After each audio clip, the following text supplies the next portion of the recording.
Olá pessoal, tudo bem? Meu nome é professor James Carvalho. Nós falaremos a partir de agora de geopolítica. E o curso de geopolítica exigido pelo Enem é um curso que prega o raciocínio. Portanto, nessa aula você verá que o raciocínio é essencial, não o conteudismo e não o decoreba. Vamos lá? Bom pessoal, vamos tentar falar um pouquinho sobre cartografia. Cartografia é uma ferramenta utilizada por várias ciências e essa ferramenta, a cartografia, tem como principal objeto de estudo formas, maneiras de se representar a Terra. Então a cartografia é uma ferramenta utilizada por várias ciências para se representar a Terra, para se representar o nosso planeta. Nós temos duas principais formas de representação da Terra e eu tentei mostrá-las aqui para você. Dá uma olhadinha. Primeiro eu tenho essa figura aqui, ó. Dá uma olhadinha aqui, ó. Isso aqui é o globo terrestre. Então nós temos o globo terrestre como uma das ferramentas para se representar a Terra. O globo, ele apresenta vantagens e desvantagens. Por exemplo, o globo terrestre, qual seria a grande vantagem em se representar a Terra a partir do globo terrestre? A forma do globo. Qual é a forma do globo? A forma do globo é esférica. Então o globo tem uma forma esférica, muito próxima da forma da Terra, que é geóide. O que é geóide? Geóide é uma forma muito parecida com a forma da Terra. Foi feita uma imagem em 2011, onde se mostra, não é? O que seria mais ou menos a Terra. Essa imagem foi feita de satélites, não é? E a Terra parecia uma batata, não é? Não algo esférico, mas uma batata. Então, geóide é algo muito próximo da Terra. Geóide é típico da Terra. Então, a forma do globo, esférica, parecida, próxima com a forma da Terra, que é geóide. Essa seria a grande vantagem. Quando você olha para o globo, você está olhando para algo muito parecido com o que realmente é a Terra. E a desvantagem do globo? Se tem vantagem, tem que ter desvantagem, não é? A desvantagem do globo, olha de novo. Eu fiz um desenho para você aqui, onde eu mostro, né? Eu faço uma ilustração aqui, quando eu tentei indicar a América. Então aqui estaria mais ou menos o continente americano, né? Olha para a lousa aqui, ó, e vê aqui que desvantagem você consegue notar na representação da Terra através do globo terrestre. Olha aí, a desvantagem está aqui, ó, visão parcial da Terra. Como assim? Quando você olha para um globo, nesse caso aqui, você está olhando para onde? Para o continente americano, não é? Então você não está enxergando aqui a África, a Europa, a Ásia, a Oceania. Você enxerga sempre a América. Para enxergar os demais continentes, tem que fazer o quê? Girar, manusear o globo. Então o globo terrestre, a desvantagem é que ele me dá uma visão parcial da Terra. Eu não consigo ver ao mesmo tempo, concomitantemente, todos os continentes, todos os oceanos da Terra. Então, vantagem do globo, forma do globo, esférica, parecida com a forma da Terra, que é geóide. Desvantagem do globo, visão parcial da Terra. Não me dá uma visão holística, não me dá uma visão total. Agora pense, se eu quiser ter uma visão total, se eu quiser ter uma visão holística da Terra, o que eu posso fazer? Visualiza aí. O que será que a gente pode fazer com esse globo aqui? Eu tenho uma ideia. Que tal se nós abrirmos essa esfera? Abrirmos o globo. Se nós abrirmos o globo, nós vamos ter então uma visão total. Vamos ver, vamos conseguir ver, não é? Todos os continentes, todos os oceanos da Terra. Vai ficar mais ou menos assim. Dá uma olhada aqui, ó. Então, eu peguei esse globo aqui e abri dessa maneira aqui. Então, eu peguei uma esfera e coloquei essa esfera num plano. Esfera num plano. Vamos inverter? Esfera num plano. Planisfério. Planisfério. Uma esfera posta num plano. Então eu abri o globo e coloquei esse globo em um plano. Fiz o meu planisfério. Principal vantagem do planisfério, a visão total, a visão holística da Terra. Eu enxergo no planisfério todos os continentes, todos os oceanos concomitantemente, ao mesmo tempo. E aí, será que temos alguma desvantagem no planisfério? Dá uma olhadinha. Eu peguei aqui a minha esfera, coloquei num plano, mas sempre que você fizer isso, pegar algo esférico, algo redondo, circular, colocar num plano, o que vai acontecer? Vai ficar assim, ó. Como assim? Olha só, dá uma olhada. Isso aqui, não existe, não é? Se você juntar todas as partes aqui, você tem um globo de novo. Agora ficou essa parte aqui que não existe. Isso aqui não existe. O que nós temos que fazer? Bom, os cartógrafos acreditam que é necessário você dar uma noção de continuidade. Então, para que não ficasse esses espaços vazios aqui, esse espaço foi preenchido com o que na realidade não existe. Mas espera aí, vamos preencher o que não existe? Isso você vai distorcer exatamente. A grande desvantagem de todo e qualquer planisfério são as distorções inerentes a toda e qualquer projeção de algo esférico num plano. Toda vez que eu projeto algo que é esférico num plano, inevitavelmente irei incorrer em distorções. Portanto, todo e qualquer planisfério trará sempre as distorções. Isso é um problema insolúvel. Não há nenhuma projeção em que você não tenha o problema das distorções. Portanto, quando projetamos algo esférico num plano, temos que escolher qual tipo de projeção faremos, porque dependendo da projeção, iremos privilegiar uma determinada área em detrimento de outra. Então, a escolha da projeção é fundamental para que você consiga trazer mais fidelidade à área representada. Nós vamos ver agora algumas das principais projeções cartográficas da Terra. Vamos ver uma das principais projeções cartográficas, uma das mais estudadas, não é? Vamos falar sobre a projeção cilíndrica. Projeção cilíndrica. Você lembra da questão do globo? Então você vai imaginar o globo terrestre. Vamos abrir esse globo terrestre agora. Mas de que maneira? Olha, eu fiz uma ilustração aqui para tentar te mostrar. Imagine, aqui é o globo terrestre. Aí eu vou envolver, não é, esse globo numa folha de papel transparente. Então, envolvo o globo numa folha de papel transparente. E aí? Aí eu vou desenhar aqui, Vou fazer aqui o contorno dos continentes. Vou desenhar aqui. E aí depois eu vou e abro essa folha. Aí você tem a tal da projeção cilíndrica. Só tem um detalhe. Essa projeção, a cilíndrica, é uma projeção que ela vai ser muito boa para que eu represente áreas onde a folha tocar o globo.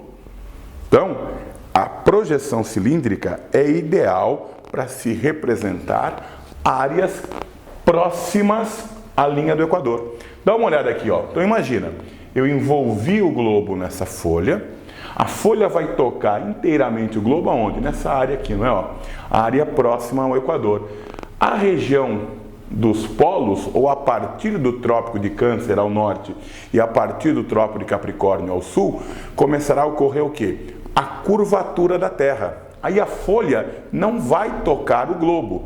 Para eu representar essa área, eu vou ter que ou dobrar a folha ou achar um outro artifício. Isso vai trazer as distorções. Então, essa projeção aqui, ela é ideal, a projeção cilíndrica, para representarmos áreas entre os trópicos. As distorções aqui na projeção cilíndrica ocorrem em áreas de alta latitude. As áreas representadas com maior fidelidade são áreas de baixa latitude, próximas ao Equador, na zona intertropical. Por exemplo, se eu quero fazer um mapa da Colômbia, a Colômbia é um país entre os trópicos, então uso a projeção cilíndrica. Eu quero fazer um mapa do México, o México é um país entre os trópicos, uso a projeção cilíndrica, porque ela representará com maior fidelidade esta área, a área próxima aos trópicos. Agora, e se quiser fazer um mapa do Canadá? O Canadá, ele está além do Trópico de Câncer. Está entre o Trópico de Câncer e o Círculo Polar Ártico. A maior parte do Canadá está ao norte do Círculo Polar Ártico, não é? Então, o que você tem? Não é essa a projeção, a cilíndrica, a ideal para representarmos, por exemplo, o Canadá. Então, guarda isso. A projeção cilíndrica é ideal para representarmos áreas entre os trópicos ou na zona intertropical. Dois cartógrafos, em dois momentos históricos diferentes, se notabilizaram por utilizar essa projeção aqui, a cilíndrica. Dá uma olhadinha aqui nos dois. Então, eu desenhei para você duas projeções aqui, onde eu vou tentar mostrar a diferença. Um deles é esse cara aqui, ó, Mercator. Mercator é como ele era conhecido. O nome dele é Gerhard Kramer. Só que ele é um cartógrafo do século XVI. Para você entender um homem, você tem que entender o contexto histórico que ele viveu. Esse senhor, o conhecido como Mercator, Gerhard Kramer, foi um homem que viveu no século XVI. E qual é o contexto histórico do século XVI do ponto de vista do mundo ocidental? Foi o período das grandes navegações, foi o período da expansão marítima, foi o período onde se buscava um novo caminho para se chegar ao Oriente.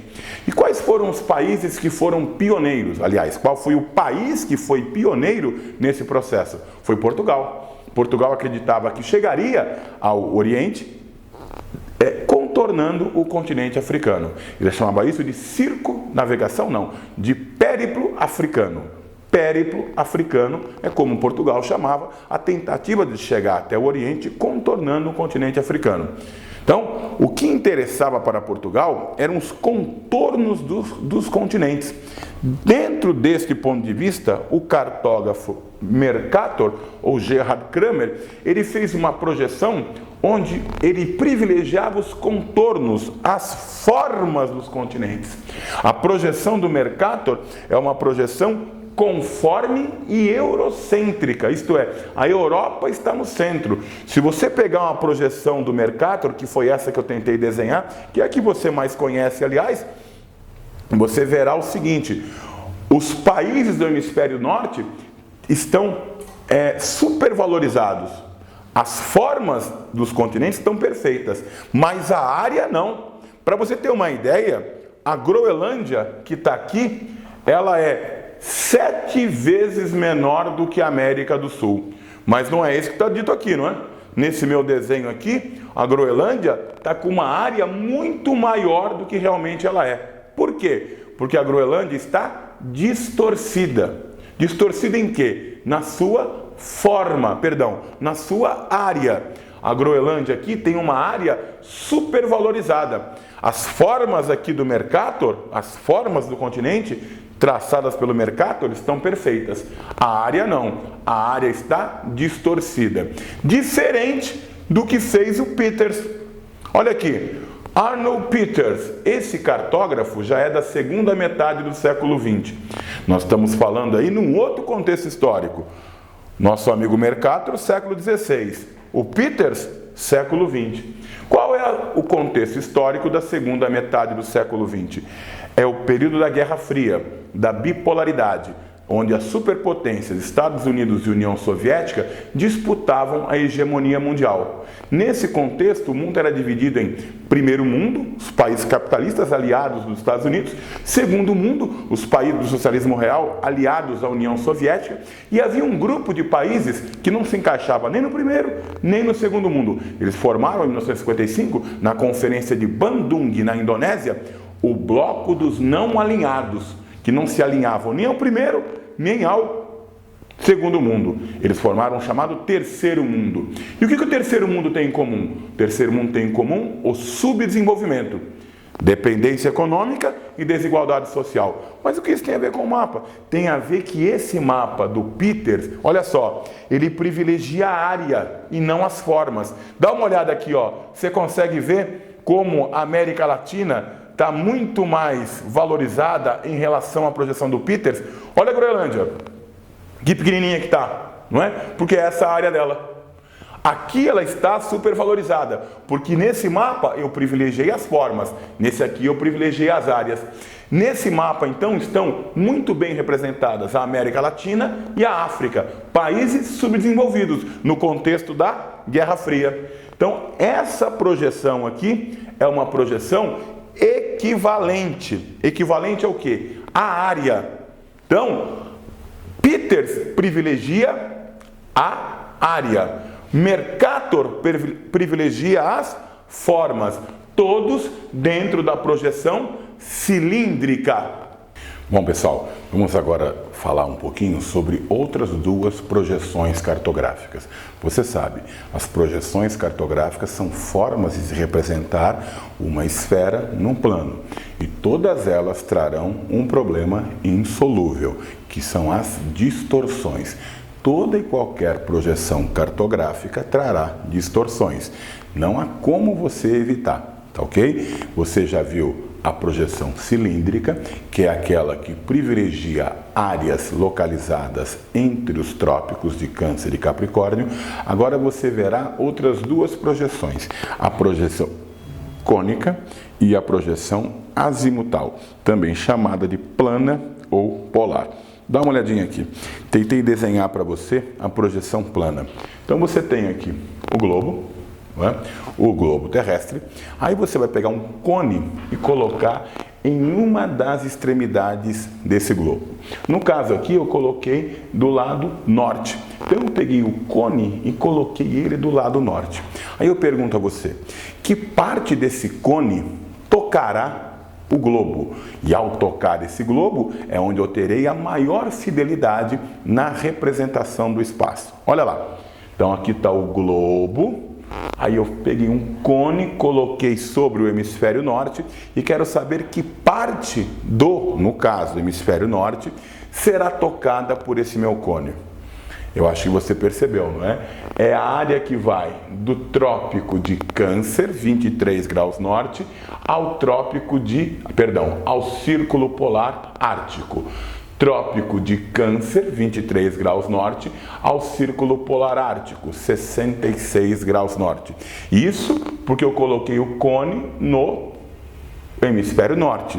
Se colocasse o cone no hemisfério sul, a parte tocada pelo cone seria a área que vai do trópico de Capricórnio, 23 graus sul, até o círculo polar antártico, 66 graus sul. Agora, que região do globo é essa? A região que vai do trópico de Câncer, 23 graus norte, ao círculo polar ártico, 66 graus norte, e do trópico de Capricórnio, 23 graus sul, ao círculo polar antártico, 66 graus sul. Que região do globo é essa? Que zona climática é essa? É a zona temperada. Como assim zona temperada? É a zona que tem as 4 estações bem definidas.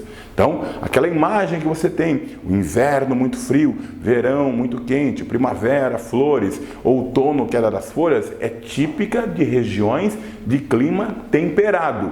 Nos trópicos, eu não tenho isso. Eu não tenho as 4 estações do ano bem definidas, só na região temperada. E essa projeção cônica, dá uma olhadinha aqui, ó, ela é ideal para representarmos áreas da zona temperada, de média e alta latitude. Se eu quiser fazer um mapa, por exemplo, dos Estados Unidos, olha os Estados Unidos aqui, o território, né, contínuo, né, a parte contínua dos Estados Unidos aqui, eu uso a projeção cônica. Se eu quiser fazer um mapa do continente europeu, projeção cônica. Se eu quiser fazer um mapa do Japão, projeção cônica. Então, a projeção cônica ela é ideal para representarmos áreas da zona temperada.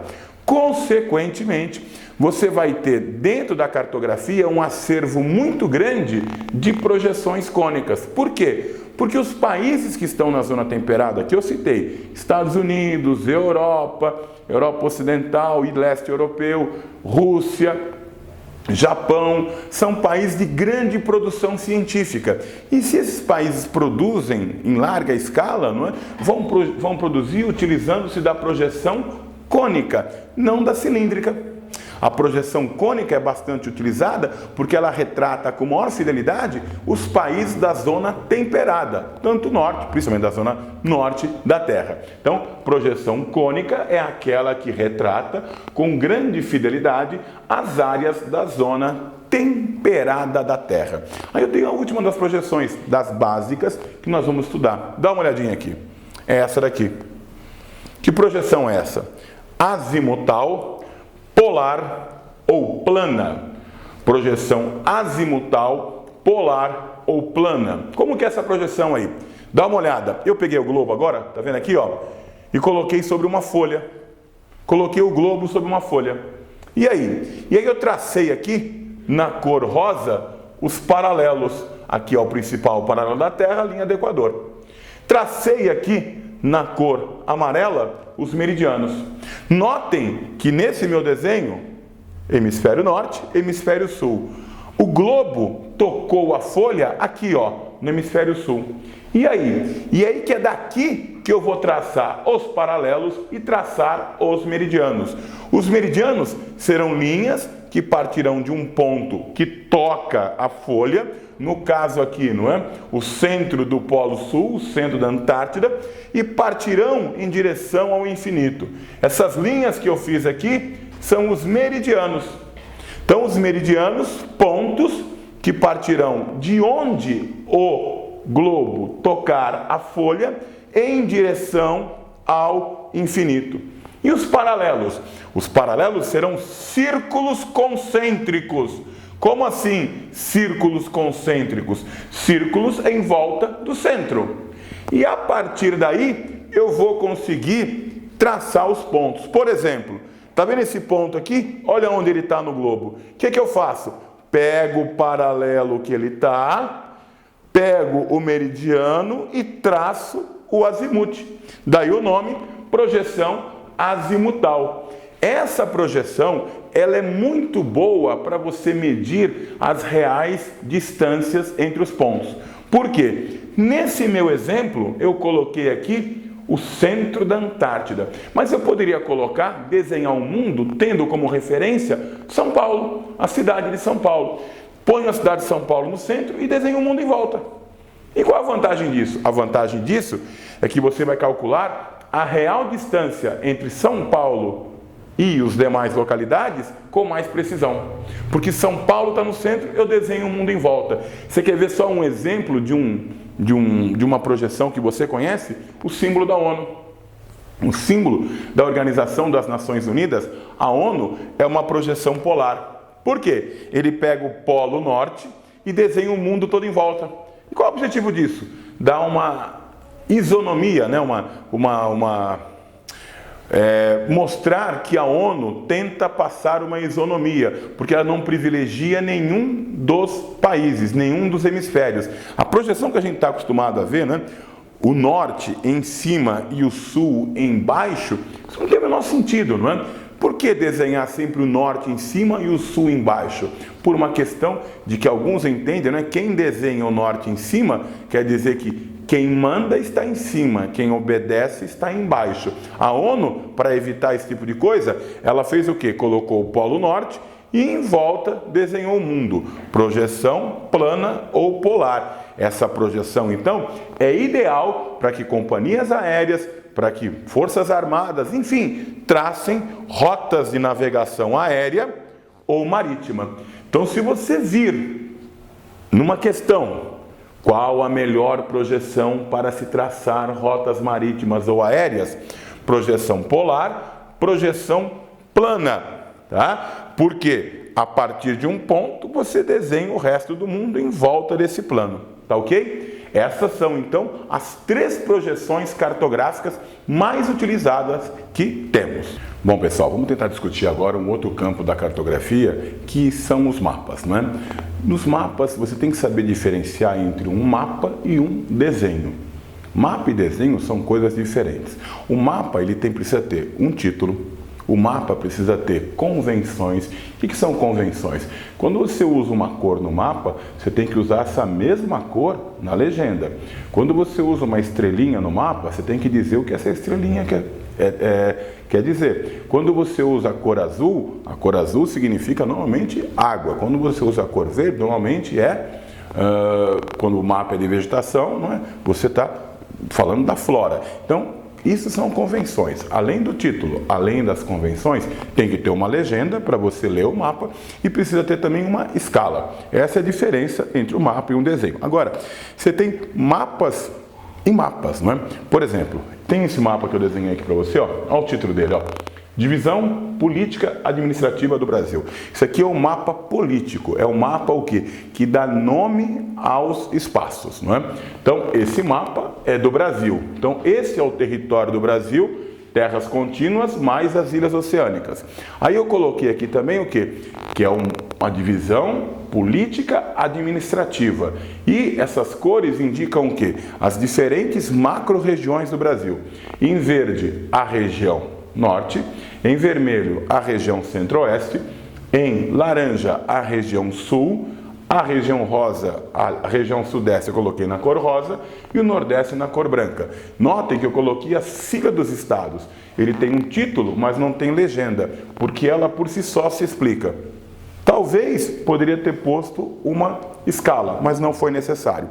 Então, o mapa de divisão, o mapa político, é aquele que mostra o quê? As fronteiras, os limites, as divisas do espaço que eu quero representar. Ponto final. Aí eu tenho também os chamados mapas temáticos, que tem um tema. E em cima disso eu vou mostrar a você. Dá uma olhadinha aqui. Olha o título e o tema desse mapa. Climas do Brasil. Então esse mapa fala do quê? Do clima, que é diferente de tempo. Clima, sucessão habitual dos estados atmosféricos, observados em um longo período em uma determinada região. O clima o tempo é o estado momentâneo da atmosfera. O tempo está. Então aqui estão alguns domínios climáticos do Brasil. Então, climas do Brasil, tá aqui, ó. Olha a escala. 1 para 25 milhões. O que isso quer dizer?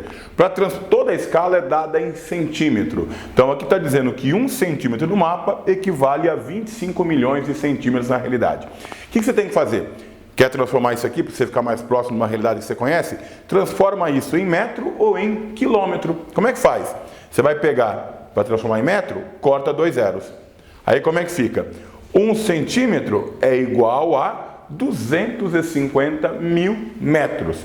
Quer transformar em quilômetro? Corta 5 zeros. Aí 1 centímetro fica sendo igual, cortou 5 zeros, 1, 2, 3, 4, 5, a 250 quilômetros.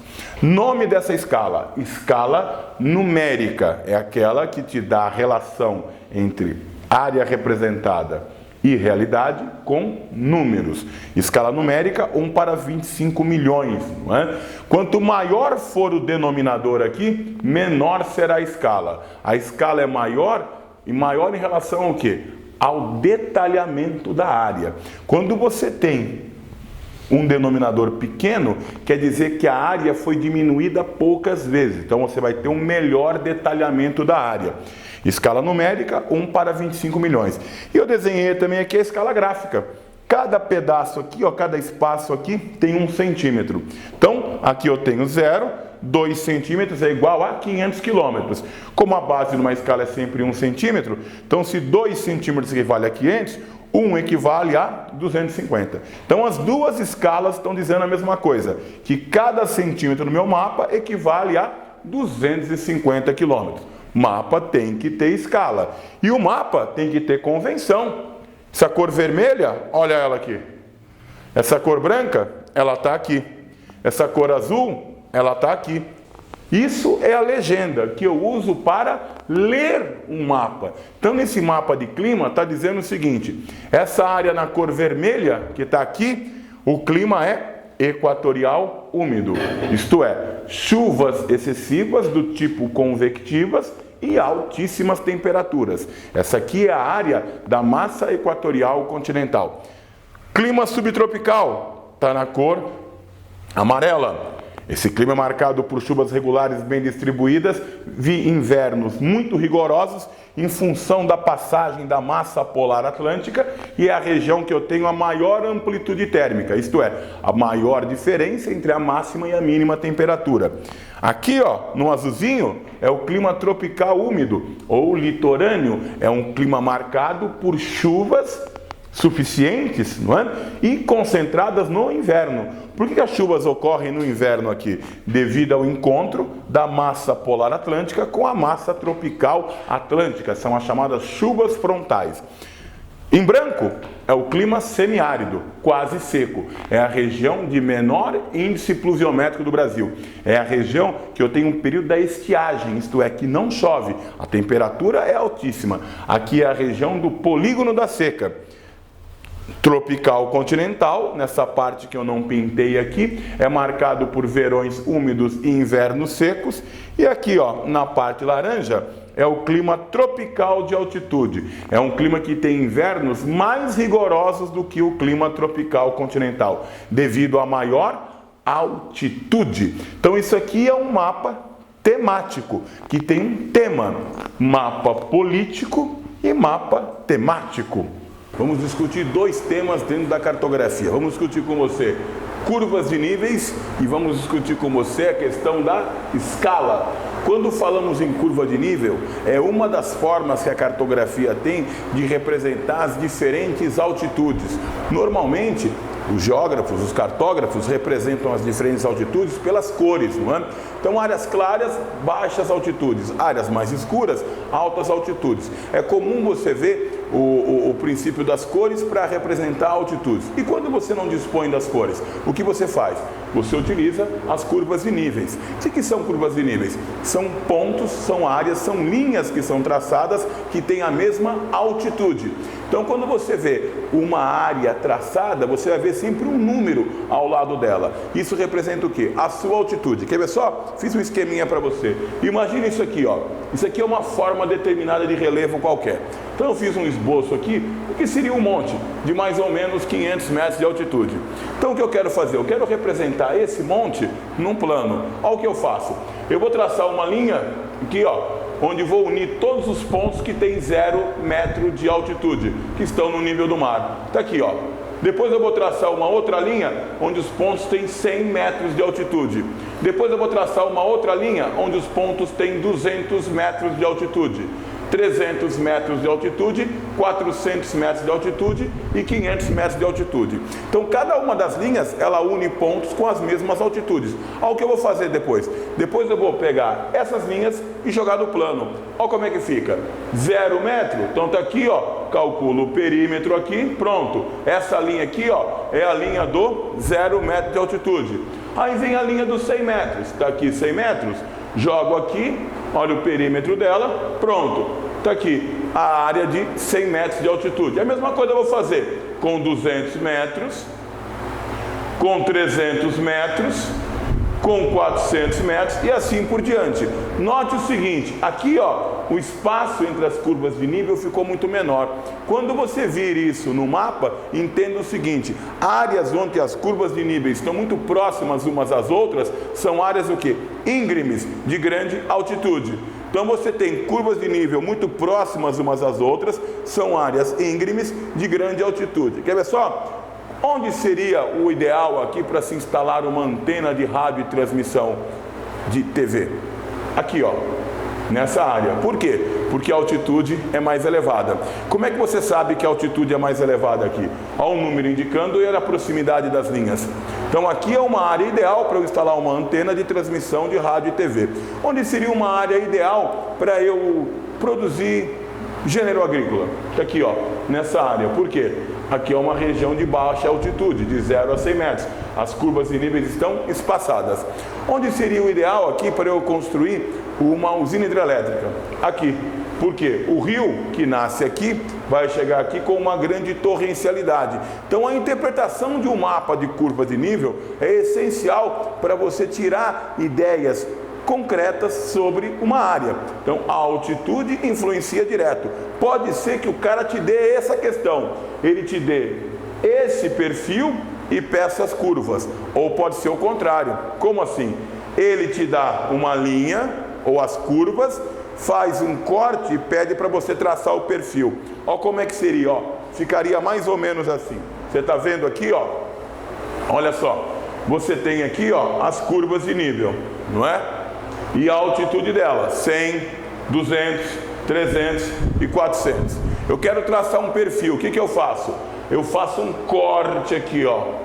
Fiz um corte nas curvas. E agora, vou jogar isso no plano. Aqui tem a linha, tá? Aqui tem a linha e as altitudes, 100, 200, 300, 400.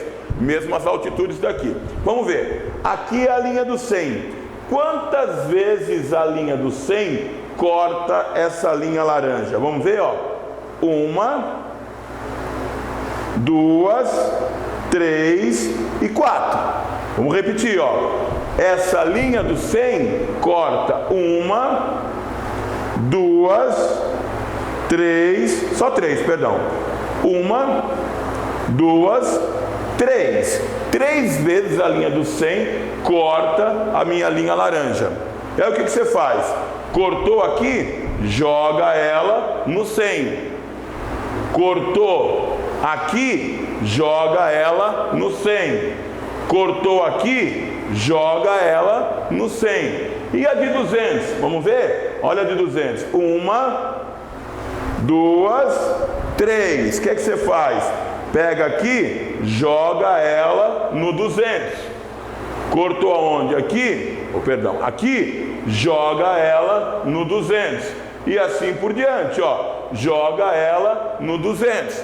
A de 300, cortou 1, 2, só 2, ó. 1 e 2. Vamos ver? Ó, joga ela no 300. Joga ela no 300. 400. 400 está aqui, não é? Ó, vamos ver quantas vezes cortou? 1 e 2. O que você faz? Joga aqui no 400, joga aqui no 400.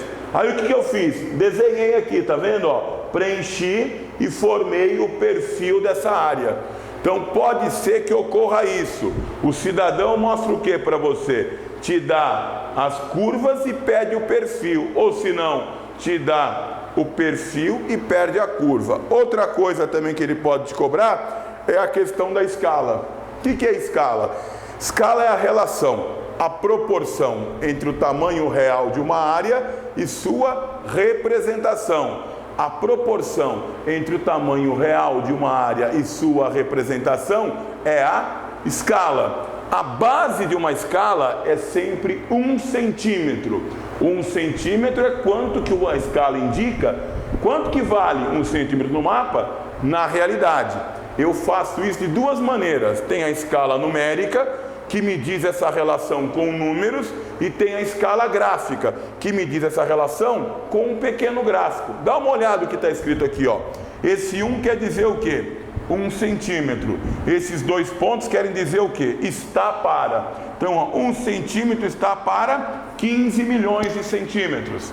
Aqui, ó, 1 centímetro está para 5 milhões de centímetros. 1 centímetro está para 500 mil centímetros. 1 centímetro está para 25 mil centímetros. 1 centímetro está para 1000 centímetros. É sempre assim, centímetro para centímetro. Só tem um problema: nós não conseguimos calcular direito em centímetro. Tem duas unidades que nós utilizamos melhor. É metro e quilômetro. Como é que eu faço para transformar centímetro em metro? Corto 2 zeros. Quer ver só? Quanto que fica essa escala então? 1 centímetro equivale a 150 mil metros. Corto 2 zeros. Quanto fica essa escala? 1 centímetro equivale a 50 mil metros. Quanto que fica essa escala? 1 centímetro vale 5 mil metros. E assim por diante. Para transformar centímetro em metro, corta 2 zeros. E para transformar centímetro em quilômetro, corta 5 zeros. Olha como é que fica. 1 centímetro equivale a 150 quilômetros. 1 centímetro equivale a 50 quilômetros. 1 centímetro equivale a 5 quilômetros. Para transformar centímetro em metro, corto 2 zeros. Para transformar centímetro em quilômetro, corto 5 zeros. Isso na escala numérica. Na escala gráfica, cada intervalo aqui tem 1 centímetro. Então, daqui até aqui, 1 centímetro. Daqui até aqui, 2 centímetros. Daqui até aqui, 3. Daqui até aqui, 4 centímetros. Como é que eu leio essa escala? Pega sempre o primeiro intervalo. Você vai pegar sempre o primeiro intervalo. Não é para pegar o segundo, não é para pegar o terceiro e muito menos o último. Como é que você lê? 1 centímetro vale 50 quilômetros. 50 quilômetros. Quanto que vale 1 centímetro aqui? Ah, não tem nada. Bom, mais 2 vale 20. 1 vale quanto? 10. Então essa escala diz que 1 centímetro vale 10 quilômetros e não 40. Porque você vai ler o primeiro intervalo. A mesma coisa aqui, ó. Quanto que vale 1 centímetro? Ah, não tem nada aqui, mas tem aqui. 2 centímetros valem 10. 1 vale 5 quilômetros. Então é isso. Você vai pegar sempre a base, o primeiro intervalo. Bom, pessoal, acredito que com essa aula você pôde ter uma visão bem mais próximo do que o Enem pede sobre geopolítica. Geopolítica, acima de tudo, raciocínio. Professor James Carvalho, espero que você tenha entendido, espero que você tenha gostado e até uma próxima. Tchau!